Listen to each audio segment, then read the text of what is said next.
ഇന്ന് നമുക്ക് കതിരാൻ മുളകിൽ വറ്റിക്കണം എങ്ങനെയാണെന്ന് നോക്കാം. അതിനായിട്ട് വൃത്തിയാക്കി മുറിച്ച് വെച്ചിരിക്കുന്ന മീനാണിത്.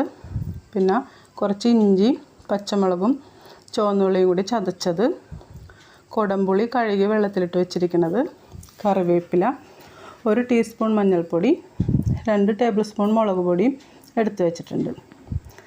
അതിനായിട്ട് ചട്ടി അടുപ്പത്ത് വെച്ചിട്ട് ചൂടായി കഴിയുമ്പോൾ വെളിച്ചെണ്ണ ഒഴിച്ച് കൊടുക്കുക.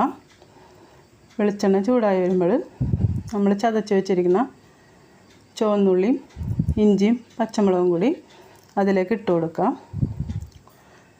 അത് നന്നായി വഴറ്റണം. കറിവേപ്പില ഇട്ട് കൊടുത്തതിന് ശേഷം ഒന്നും കൂടി ഇളക്കി കൊടുക്കുക. ഇത് നന്നായി മുരിഞ്ഞ് വരുമ്പോൾ നമ്മളെടുത്ത് വെച്ചിരിക്കുന്ന പൊടികൾ അതിലേക്ക് ചേർത്ത് കൊടുക്കുക. പൊടികൾ നന്നായി വഴറ്റണം.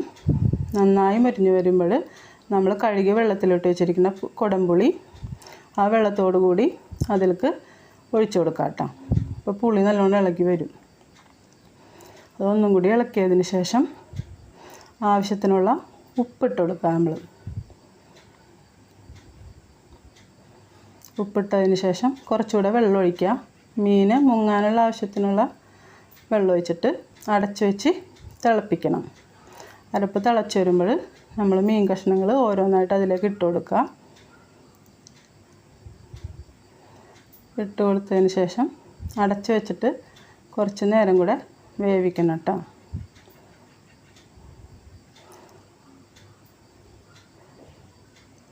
മൂടി വയ്ക്കാം.